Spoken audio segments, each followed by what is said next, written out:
Alright everybody, I'm bringing you into the private quarters of that boy Drew at my art studio. Pretty much to let you get the behind the scenes look of my little simple studio where, where I make all my magic happen. Alright, well, I'm going to be showing the main cover process for the Team Notion issue 1 cover. Here's the pencils version. This is on the 14 by 11 illustration paper. Let me show you the exact paper that I use. I'm gonna put the camera down real quick.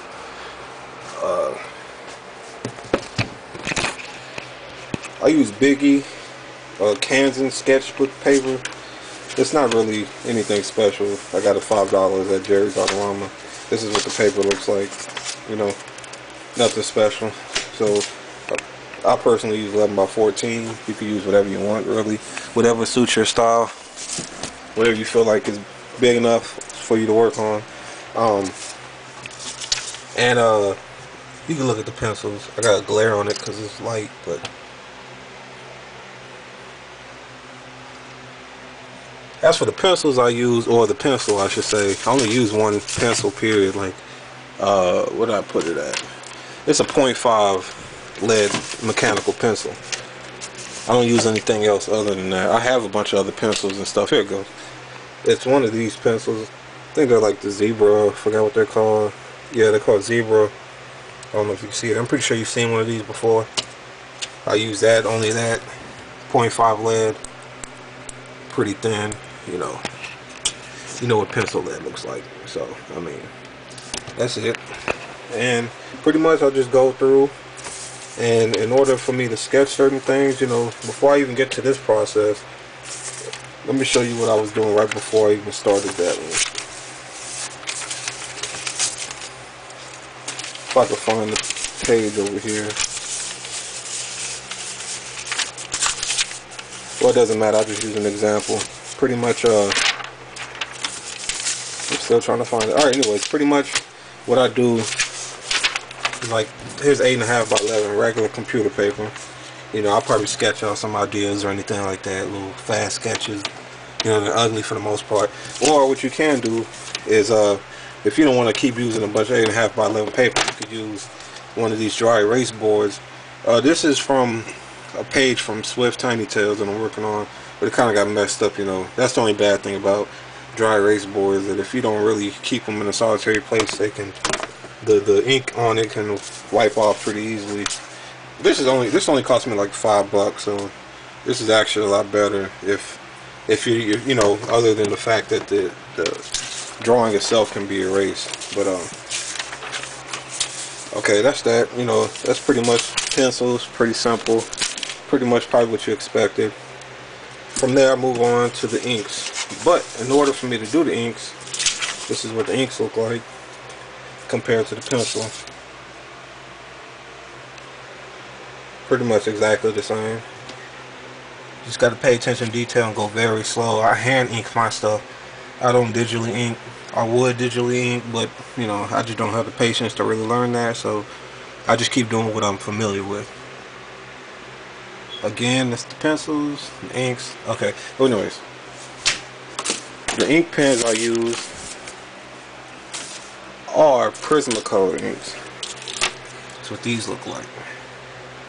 For the most part, I use 01 or whatever you call it, 1.01, whatever you would call it. This is pretty much the thinness of it, if you can even see that. But that's the main ink pen that I use to get my thinner lines, and I just double up over and over, the same line to make it thicker. Or you can get a variety of sizes. I mean, I have tons of pens. It all depends on what you really, I got all sorts of little pens and all that. But I used to use Faber-Castell. I would use Faber-Castell, but the only thing is, I like Prisma better. This is what Faber-Castell looks like, if you haven't seen it. Well, someone calling me right now, but that's what Faber-Castell is. The brush tip. There's many types, different types of tips. Hold on one second.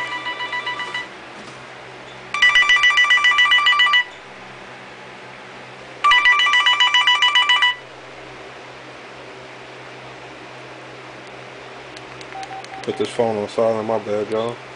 Alright. Alright, anyways. These are the different types of pens and stuff, you know. You could just buy a bunch of little mesh, I don't know what you would call those, wire mesh cans or something to collect your stuff in. But from how I get it from here to here, you know, from pencils to inks, it's what I do is I take the pencils, I take an extra sheet of the same size paper, I tape the pencils underneath the new sheet of paper, and then I have what do you call this? A tracing. I forgot the name of it. You should know what you guys know what I'm talking about. It's pretty much fiberglass, I think, and a tracing table. It's simple. Anyways, pretty much I put it on the tracing table. I don't trace it up there. I trace it down here, but I don't feel like hooking it up right now. Turn the light switch on. This right there, it'll have a bright light that comes through, and you can easily see through whatever you're trying to trace. And then from there, just pretty much slowly trying to trace your image onto the page correctly. Alright, from there I take it into Photoshop, I scan it in. That, of course, that's the completed version. I printed out a copy just to kind of test the colors before I really go to print for the final book. It kind of looks weird on camera, but you can see, you know, copy came out pretty good. I like the way the colors are, so I'm happy with that. But I'm just going to show you a little example about different little parts. This is a Wacom Cintiq. It costs about $1,000 before taxes, and pretty much the good thing about this is that you can write on it directly with the pen. So it's like digitally. I color all my drawings from now on with a Wacom Cintiq, and I'll show you the coloring process, or there's another video showing my color process on my channel, but I'm just going to show you a couple layers. The benefits for working in Photoshop, that's the program that I use. I'm going to show you some layers, like pay attention to my character Drew, the guy in the green. If I make his layer different, because I color on different layers, you see how his colors go away. If I click on it again, his colors come back. So pretty much working in layers in Photoshop allow me to be able to go back and make individual changes. Same thing for Sandy, or not Sandy, Evil Nene, but Sandy, same thing as well, etc. You can do the same thing for all the lighting in the picture, or in the clouds, or whatever. I don't know. I gotta go through all these layers, but drawing and coloring in Photoshop is a lot better to me than doing it by hand or pretty much any other program that I've tried so far. I'm gonna try Corel Painter, or whatever it's called, but I just haven't gotten around to learning the program. Another example of one of my drawings would be, let me move this out the way. Another image for Team Notion is the printed version. Sorry for the glare, but here's the printed version, here's the pencils version. Really, this one just started off as like a prototype sketch, you know, just playing around with the characters. I actually ended up liking how I did the pencils, and I just went on and completed the picture itself, and pretty much used it as a promotional poster. But speaking of that, Team Notion is coming September 2009. Go to notioncomics.com to check it out. It's going to be a children's book / comic book, so it's a mixture of both. I'll show you guys more what I'm talking about later on as I'm more done with the book.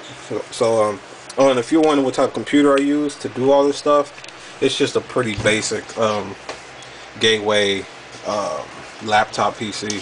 It has 4 gigs of RAM, etc. You know, it's decent enough, and you know, pretty standard laptop. Pretty sure everybody can. It only cost me about $600, $700 brand new. So, and it came out last September, August, somewhere around there. But yeah, here's notioncomics.com for all you guys that wants to know how my website looks before you even go. You know, I update it pretty regularly. As you can see, I put up the cover art for Team Notion issue 1 and a bunch of other stuff. But yeah, I'm reaching the 10-minute mark. Thank you guys for checking out the video. I'll show you another video later about where I get my inspiration from and what I do during the times I don't feel like drawing. But thanks again, Notion Comics.